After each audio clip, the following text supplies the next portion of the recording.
ukiri umusore hari umwanya utakwicara, hari umwanya utakwicaramo.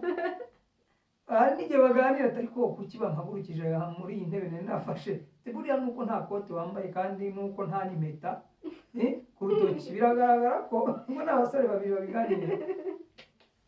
Cyangwa se n'uwubatse umwe aganiriza umusore ati ubonye ntasigaye se. Nashatse amafaranga yanze kugwira, ubu ngubu ndamutse ko naganire na kanaka akambwira ati ntacyo uzageraho nutazana umugore ngo abashe kuyacunga. Urumva ati umva amafaranga y'abasore ntabikika. Urumva amafaranga y'abasore ntabikika, birasaba ko uzana umugore.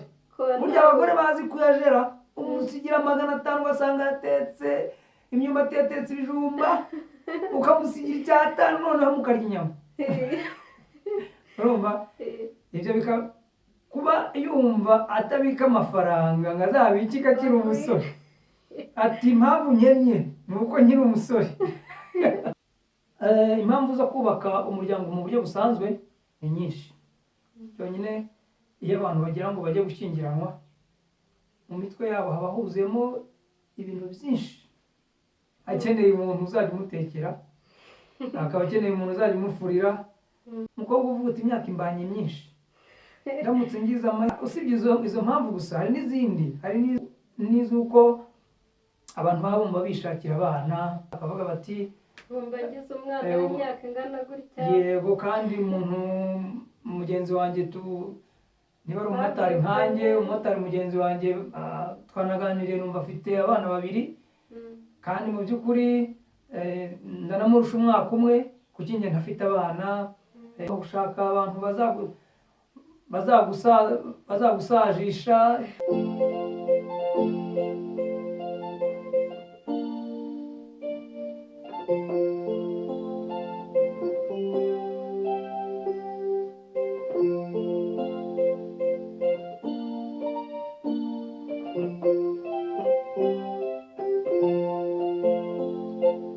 Umuhanuzi Yesaya yabonye ibyiza kera,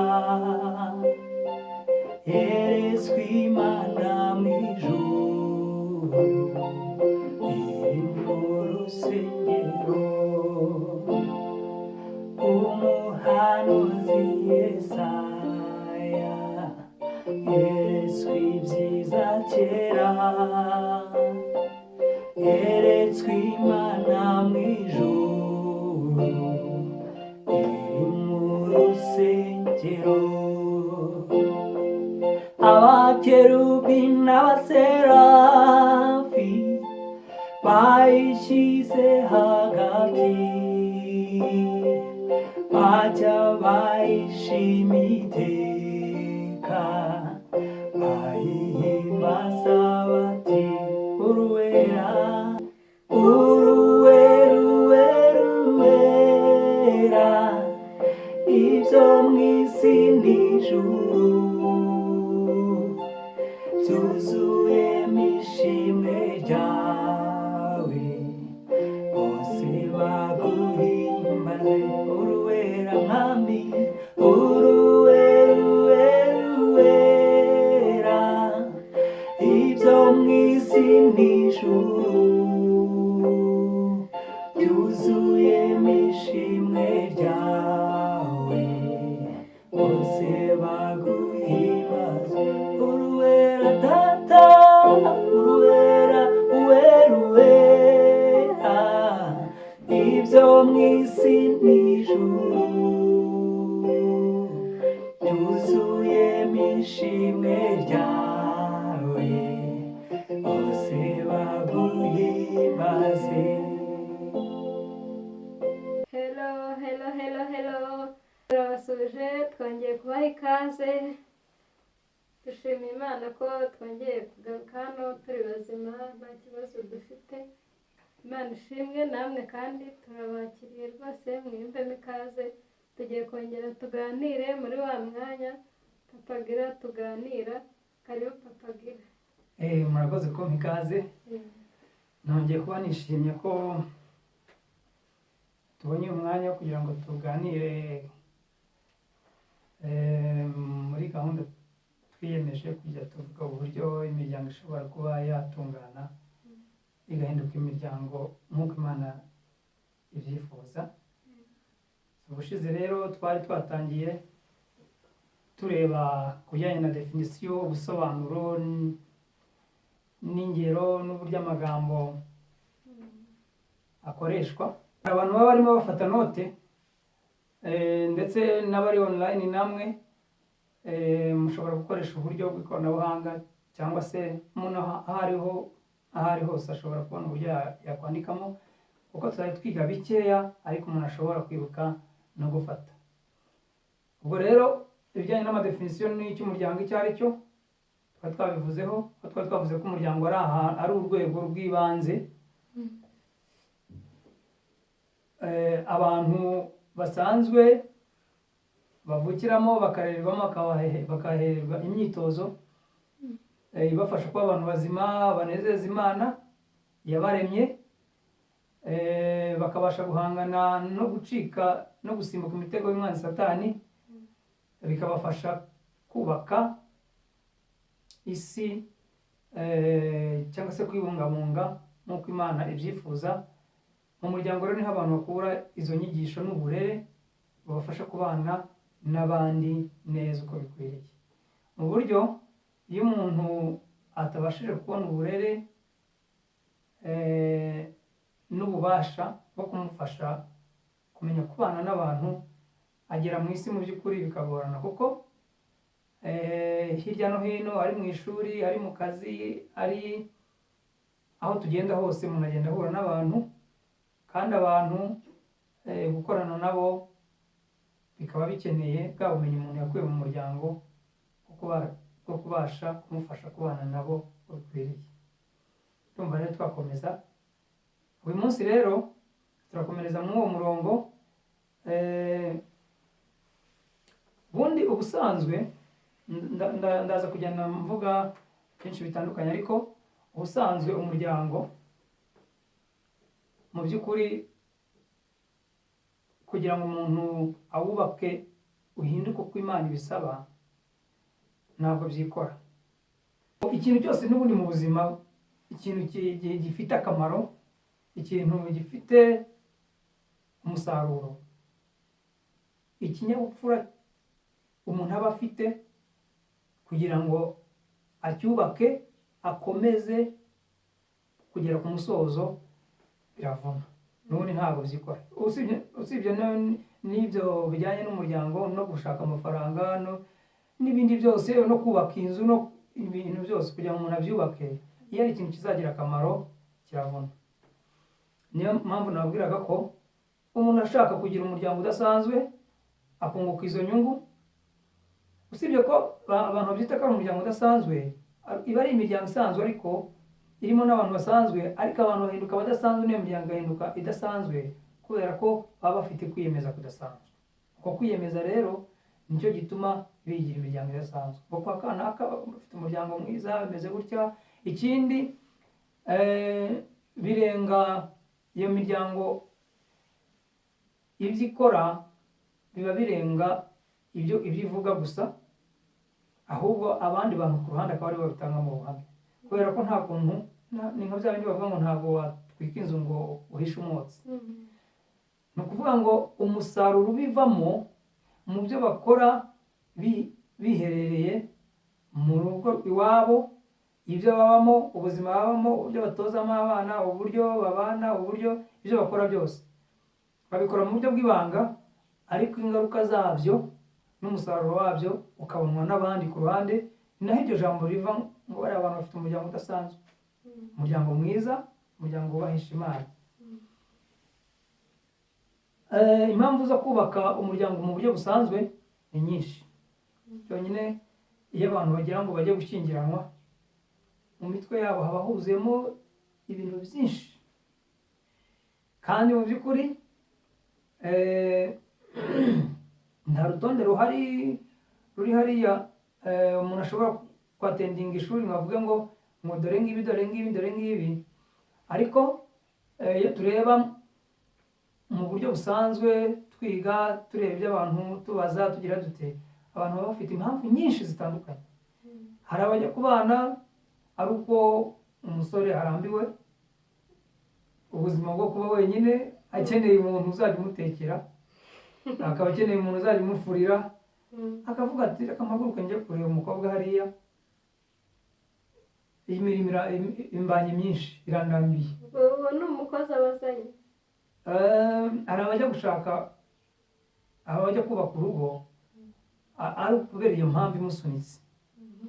Hakaba n'undi nawe umukobwa uvuga uti imyaka imbanye myinshi, ndamutse ngize amahirwe rwose nkabona nguye kwishyiga, ngize amahirwe nkabona umwumbaza izina uko yaba ameze kose twahita tugenda kugira ngo nibura. Hari igihe kigera wa mugani ukabona nibyo birakwiye, wenda nuko biba bikozwe mu buryo butari bwiza, ariko nyine ukabona umuntu imyaka yamujyanye kandi wenda yikeneye kuzibyarira, nk'umukobwa cyane cyane we mvuga akeneye kuzabyara, akaba ati nzagera mu rugo habura imyaka 10 mpite nshura, kubyara bibe ntibigishobotse, ugasanga nyine wenda icyo nicyo kiri kumusunika cyane. Byose tuzabireba, ndatekereza ko mu ruhande rwe ashobora kumva ko afite impamvu, n'uwo yabitekerezaho bitewe n'icyo atekereza, ariko icyo tureba ni ukureba se muri rusange no mu mpamvu zigomba gutuma umuryango ubaho, umuntu afata icyemezo ngo ahaguruke ajye gushinga umuryango we umukomokaho.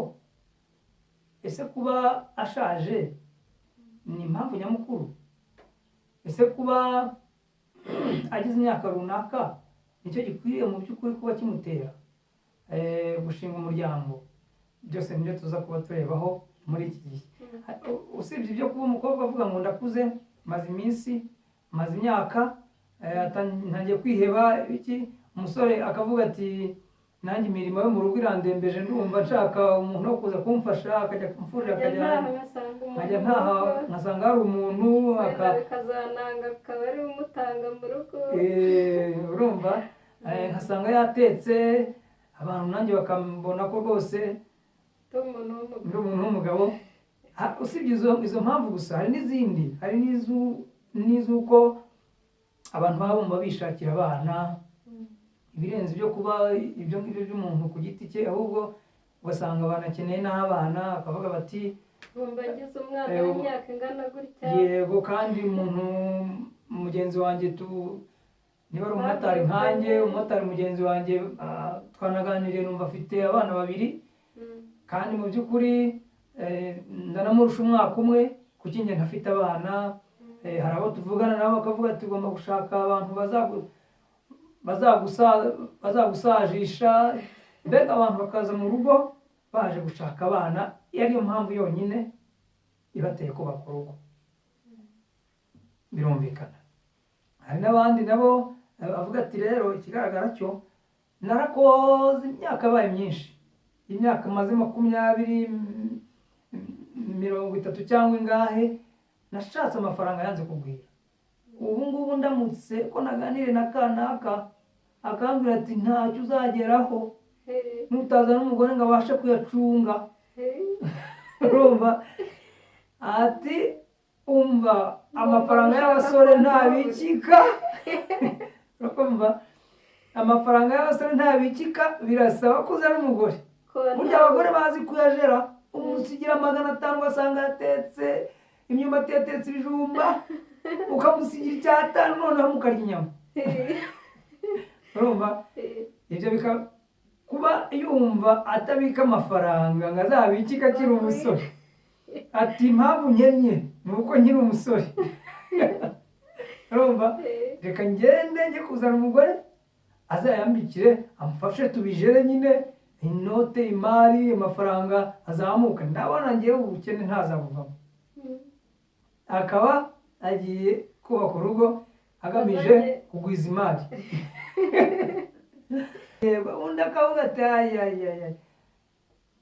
ibi bintu by'ubushurashuzi kugenda ndaraguza ngirane birananiye, ubwo nkeneye kubona umugore cyangwa se nkeneye kubona umugabo kugira ngo tujye dukora imibonano mpuzabitsina, akaba nta kindi kintu na gito kimuteye gufata icyemezo cyo kubaka urugo, ari ukugira ngo bajye bikorera imibonano mpuzabitsina banezeze imibiri yabo. Icyo ni ikindi kintu nacyo abantu bashingiraho. Ikindi hari ukuba umuntu noneho atari ibyo gusa, ahubwo avuga ati abantu bazanyemera, nashatse amafaranga nkiri umusore ndayabona, aho nshakiye kuryamana n'umukobwa ntanga amafaranga nkishyura nkabibona, umubiri wanjye nkawushimisha, n'ibindi byose nari nkeneye ndumva bihari, ariko nta cyubahiro. Kubona abantu batanyita papa runaka, batantumira mu manama y'ubukwe ngo mpabwe icyubahiro nk'icyo abantu bafite umuryango mbega banyicaza imbere n'ikote, ubundi bampamagare cyangwa se njye kuba pare, dore nkiri umusore sinaba pare w'umuntu, biragaragara ko ntakomeye. ubu ngubu ninza n'umugore uko byagenda kose nibabona dufatanya agatoki ku kandi turimo tugenda, imari yacu ikaguma gutera imbere, uko biri kose icyubahiro kizaza. Akagenda kubaka urugo, kubaka umuryango, ashaka ko abantu bamenya ko akomeye, ko abantu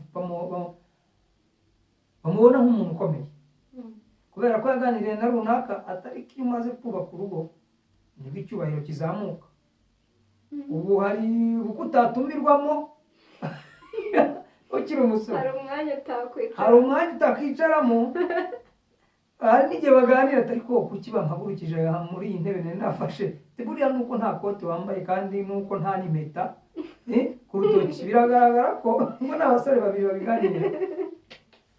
Cyangwa se n'uwubatse umwe aganiriza umusore ati ubonye ntasigaye se kuba nta mpeta akangaka, iyo ukeretse protocole ntiyaguhagurutsa, cyangwa se nta ruhara nk'uru rwanjye, cyangwa se biragaragara ko utabyaye, cyangwa se uracyari ingaragu, nicyo gitumye baguhagurutsa. Akagenda kubita agatoki kandi ati ndamuzana uko byagenda kose nanjye mbona icyubahiro. Ibyo byose ni ibintu biba biri mu mitwe y'abantu hano hanze, bafata icyemezo bakajya gushinga ingo bashingiyeho. Hakaba n'ibindi bitari bikeya nabashije guhayilayitinga hano, kugaragaza bikomoka muri Bibiliya, icyo batubwiraho byinshi bitandukanye, umuntu agenda abonamo nk'impamvu zakabaye zituma abantu, cyangwa se zituma abantu bajya kubana. Hano hari impamvu zigeze nko muri enye. Iya mbere muri Bibiliya enye, cyangwa se yego impamvu enye. Iya mbere abandika bandike muri Bibiliya, usibye biriya by'abantu batekereza gutyo bisanzwe gusa, ariko muri Bibiliya batugaragariza ko umuryango abawubatse baba barimo basohoza umugambi w'Imana mu bijyanye no kubana. Abandika bakandika gusohoza umugambi w'Imana mu bijyanye no kubana no gufatanya no gukorana, kutaba wenyine, kutaba nyamwigendaho, kugira umuntu mubana mugahuza ubuzima, kugira umuntu mufatanya urugendo. Icyo ni kimwe. Niho mu mubwiriza ibyo babishyigikira, bavuga ko mu mubwiriza ibice 4 ku murongo wa 9 kugeza ku wa 10 muri Bibiliya yitwa ijambo ry'Imana, hagaragaramo ko ababiri bashyize hamwe baruta umwe, kuko babona inyungu z'imirimo yabo. Igihe umwe muri bo aguye undi aramwegura, nyamara hagowe uba wenyine, kuko iyo aguye atabona umwegura. Aho ni mu Mubwiriza ibice 4 umurongo wa 9 kugera ku wa 10 muri Bibiliya yitwa ijambo ry'Imana. Njya nkunda gukoresha aya versions atandukanye kugira ngo numve rimwe na rimwe muri Bibiliya yera haba harimo ikinyarwanda gikomeye kumva abantu b'ubu ngubu. Ni byiza iyo nsomye muri imwe nsoma no mu yindi, nkasoma no mu Cyongereza wenda niyo mu Gifaransa, nkumva ibirushaho cyane kujyana n'icyo twari turimo dushaka kuvugaho, akaba aricyo nzana n'abandi basoma mu yindi nta kibazo. Urumva ko kubaka urugo ahangaha bagaragaza ko bishobora kuba bumwe mu buryo bwo gusohoza umugambi w'Imana mu bijyanye no kubana n'icyo Imana yateganyije mu mibanire no gukorana. Icya kabiri, kuzuzanya no kunganirana. Bibiliya iteganya ko igaragaza ko urugo ari ishusho abantu bagomba kubifata nk'ahantu ho kwigira, kuzuzanya no kunganirana. Ibyo tubisanga mu Banyakorinti cyangwa se Abakorinto ba mbere igice cya 11 ku murongo wa 11. Muri Bibiliya ijambo ry'Imana haravuga ngo nyamara imbere ya Nyagasani umugore ntiyakwigenga ku mugabo we, n'umugabo we ntiyakwigenga ku mugore we, baba magirirane. Ni ukuvuga ni hehe ku gice? mu Bakorinto ba mbere igice cya 11 ku murongo wa 11. Muri Bibiliya ijambo ry'Imana niho havuga ko nyamara imbere ya Nyagasani umugore ntiyakwigenga ku mugabo we, n'umugabo ntiyakwigenga ku mugore we, baba magirirane. Ni ukuvuga ngo ibi biratugaragariza yuko urugo ari ahantu abantu bahurizwa bakarushaho kuzuzanya, aho umwe atashoboraga kugera n'undi atashoboraga kugera. Uku gucagata umuntu agafata ugucagata kundi afite, wahuza uko gucagata kw'inshuro ebyiri bigahinduka kuzura, mu buryo umwe yari nka 50%, wafata na 50%, wabiteranya bikaba 100%. So kuzuzanya no kunganirana, aho umuntu adashobora gukora byose ariko bike ashoboye gukora yabihuza n'ibyo undi ashoboye gukora, bakunganirana bikavamo ikintu gifatika. Noneho ikindi cya gatatu Bibiliya igaragaza ni ukororoka no gutuma umugambi w'Imana mu myororokere ukomeza, gutuma abantu bakomeza kubaho. Ibyo tubisanga muri Zaburi igice cy'127 ku murongo wa 3. Muri Bibiliya y'ijambo ry'Imana haravuga ngo erega abana ni impano itangwa n'Uhoraho, urubyaro n'ibyo bihembo atanga. Muri Bibiliya rero bavuga ko ari umwami. Umwami rero iryo jambo abo bundi bibwira ko batamenya ko ari kado, ari gift, yari impano. Ariko aha umuryango ni ahantu, ukurikije Bibiliya, ni ahantu ho kororokera no gukomeza ya gahunda y'Imana mu gushyigikira ukubaho kw'abantu. Umuryango utuma abantu baguma kwiyongera, ubwo ruhererekane rugakomeza.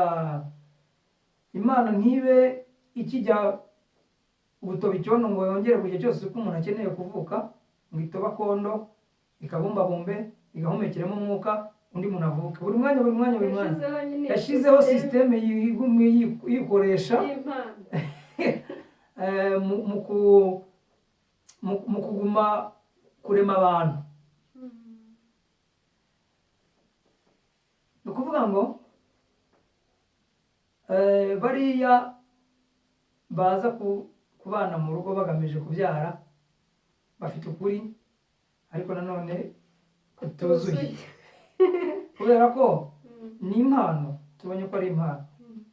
Impano rero uyitanga ashobora kuyihereza uwo ashaka akayimuha ashaka, bitavuze ko uriya atayihaye atari umuntu kandi atanamukunze, biterwa n'ikindi mpamvu.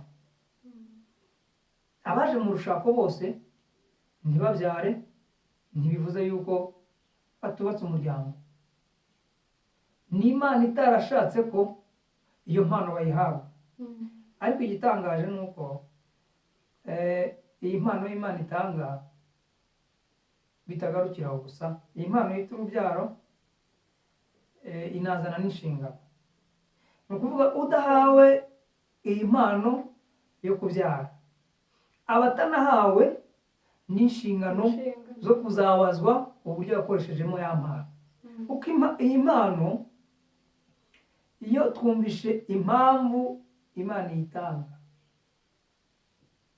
ni mu buryo bwo kugira ngo hakomezwe wa mugambi wayo wo kurema abantu, kugira ngo cya gitekerezo Imana yari ifite mu kurema abantu gikomeze. Yari ifite ikihe gitekerezo mu kurema abantu? Naremye ngo umuntu yaremwe ari uko Imana itagize irungu, atari uko Imana yabuze abibana nabo, atari uko hari izindi mpamvu, ahubwo ni kubwo impamvu ebyiri: kugira ngo Imana ibone ubundi bwami itegekamo, yagura ubwami. Icya kabiri, ibone aho gusakariza urukundo. Ni mu mpamvu ebyiri. Imana yaremye umuntu imushyira ku isi ngo hahinduke ahandi hantu Imana ibona aho gutegeka mu kwagura ubwami. none se ko bavuga ko twarimo guhimbaza Imana? Iyo uhimbaza Imana uba ugira Imana umwami. Imana ibonye ubundi bwami bwagutse bwo gutegeka. Ni ukuvuga ngo ubwami bw'Imana mu bitekerezo byayo irema umuntu ntibyayibereye byiza ko buguma aho yari itegetse kiriya gihe gusa. Yaravuze ngo reka tureme umuntu tumukorere n'isi ayijyemo.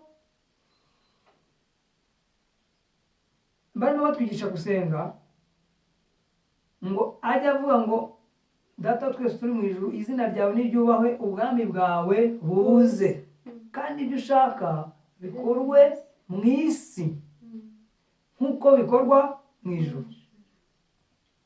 Ni ukuvuga ubwami bw'Imana yari igamije ko bwaguka ntibube mu ijuru gusa, bukaba no ku isi, ikagira ahantu hanini ho gutegeka. Ariko umuntu iyo avutse ataje gukora ibyo aba atandukanye n'impamvu yo kuremwa. Umuntu agomba kuvuka akabwirwa ko n'ubwo aje avuye mu isi y'umwuka, aragaragaye, isi y'ibifatika isanzwe aje kuyikoramo iki? Kwagura ubwami bw'Imana, ngo Imana ibone ahantu hanini ho gutegeka. Iyo rero abantu babyaye bagashyigikira wa mugambi, Imana ikabagirira icyizere ngo mbahaye impano nk'urubyaro, ariko ngamije ko mbona ahantu hanini ho gutegeka, ngamije kubona abantu benshi bampa icyubahiro, ngamije kubona abantu benshi bamfukamira, ngamije kubona abantu bambaza ngo mu ijuru tubayeho dute, ngo babibemo iyo mico bayigire. Iyo umuntu ahawe yakado y'urubyaro akirengagiza ko inshingano yayiherewe ari ukwagura ubwami bw'Imana, ari ukubanza kubaza ngo mu ijuru babaho bate ngo tubeho mu isi, azabibazwa. Kuko Imana niyo mpamvu igira yo kurema umuntu, none we ahawe iyo mpano ngo azayikoreshe muri ubwo buryo, agiye kuyikoresha mu bundi. Bantu mubyara ni impano n'inshingano muhawe. Bantu mutabyara ntibisobanura ko mudafite imiryango. Bantu muzanwa mu rugo mwubaka imiryango muje kubyara, mujye munongeraho ko tuje gufasha Imana kurema no kuyifasha kubona aho gutegeka hanini. Ikindi cya kane, kwerekana ishusho y'Imana n'imiterere yayo. Usomye mu Befeso ibice 5 umurongo wa 25 muri Bibiliya ijambo ry'Imana havuga ko bagabo, haravuga ngo bagabo mukunda abagore banyu mwashakanye nk'uko Kristo yakunze umuryango we akawupfira. Ni ukuvuga ni ukugaragaza icyo bita bajya bavuga ko ari ijuru rito. Ni ukugaragaza uko Imana iteye. Ni ukuvuga ngo urugo rutagaragaza uko Imana iteye, umuryango utagaragaza uko Imana iteye, baba baratakaje inshingano Bibiliya izi n'impamvu yo kubaka urugo. Bibiliya izi ngo abantu niba bagize igitekerezo bagiye kubaka urugo, bagiye kugaragariza abandi ko Imana ibaho. Niko bimeze. Mu buryo bwo kugaragaza urukundo, kandi ibintu bikoze Imana kuva hejuru kugera hasi, buri gace kose gakoze Imana ni urukundo. Ni ukuvuga ngo mu muryango niho hantu ho kwigira uko abantu bakunda, uko abantu bakundana, ibyo bikagaragaza ko Imana ibaho. Iyo imiryango idakundana iba yaratakaje intego Bibiliya izi. Iyo batubatse, iyo batabanje ngo Imana iteye ite, Imana isite, igizwe n'urukundo, ni gute twakundana, ni gute twakubaka urukundo ngo Imana igaragare ko ibaho, uwo muryango uba waratakaje impamvu zo kubaho k'umuryango. Mu izi mpamvu zigeze muri enye zo kubaho k'umuryango tubonye Bibiliya igaragaza, na za zindi nyinshi cyane twabonye abantu bafite mu mitwe yabo, hari impamvu nyamukuru. Zose ni impamvu twita segonderi, secondary reasons, ntabwo ari primary reasons. Impamvu yo kugira ngo umuryango ukorwe ni imwe y'ishingiro, none y'ifatizo. N'izi zindi ni ishingiro, ariko ziriyazo abantu bafite mu bitekerezo byabo, hari n'ubwo usanga zitazanagerwaho. Ni impamvu twita impamvu z'inyongera, ariko impamvu y'ibanze ni imwe. Abaduteze amatwi n'abandika, mwandike ko impamvu ituma abantu, igomba gutuma abantu bajya kubaka umuryango, bajya gukora umuryango, yibanze ni iyi. Zino zindi n'inyongera, niyo kuba umukobwa yaramaze kugenzura ko hari icyamuzanye ku isi, akimenya, akamenya icyo ari cyo, akamenya aho ava, akamenya aho ajya, akamenya uwo ari we, akamenya icyo yaje gukora, akamenya n'uburyo azagikoramo akoresheje ibikoresho yahawe kuzagikora. N'umuhungu nawe akimenya, akamenya aho aturuka, akamenya icyo yaje gukora, akamenya ibikoresho afite byo kugikoresha, akamenya aho ajya. Noneho akareba agasanga imbogamizi afite ni uko atazagikora wenyine ngo agishobore. N'umukobwa nawe ni uko bimeze. Barangiza mu mitwe yabo bakavuga ngo kugira ngo nsohoze impamvu yo kubaho. Tukiri aho gatoya reka mubaze, hari abantu bahitamo kwigumira ari bonyine. Umusore agahitamo kuguma ari wenyine, umukobwa agahitamo kuguma ari wenyine. biremewe. Ese ni ukuvuga ngo aba yabonye ko za nshingano cya kintu yibonyemo bya bindi byose azabyishoboza wenyine? Umuntu niba yikoreye isesengura Yego. akareba akavuga ati impamvu noherejwe ku isi ndayizi, ibikoresho Imana yampaye navukanye byo gutuma isohora ndabizi, aho mva ndahazi, aho njya ndahazi, icyo nje gukora ndakizi, akabona rwose azabikora akabisohoza, ntiyigumiye wenyine, biremewe. Hari abantu benshi babaho mu buzima bunezeza Imana kandi badashatse abagore cyangwa bashaka abagabo cyangwa bubaka ingo, biranemewe, biranemewe. Kwiha Imana rwose ukavuga uti Imana ndakwiyeguriye. Abantu benshi babihisemo gutyo, wa muryango bazagukwa gute? Kubihita Imana irema umuntu imushyiramo imbaraga, imushyiramo imbaraga adashobora kurwanya ngo atsinde, mu gihe ngo abe yagira ubuzima bwiza yumva aguwe neza, mu gihe abaho uburyo butandukanye n'aho za mbaraga zimusunika zimwerekeza. Tuzabirebaho tumenye ngo se ni gute umuntu amenya ko ataremewe kuzashaka umugore? Ni gute umuntu amenya ko adakeneye gushaka umugabo? Hari ikintu, hari imbaraga, hari ubushobozi burenze ubwo washobora kwihanganira bukurimo, bugusunika ngo shaka umugore cyangwa shaka umugabo. Si n'ibyo gusa, usibye n'iby'umugore n'umugabo, no mu buryo busanzwe niyo mpamvu yo kubaho kwawe. Hari imbaraga zihari zizatuma niba urimo ukora umukoro utari uwawe, izo mbaraga warazivukanye, zikurimo, zizacika intege ari uko uvuye mu mwuka, zizaguma zikuzengereza ubeho nabi, zigutoteza kugeza igihe ufashe icyemezo ugakora ikintu Imana yakuremeye.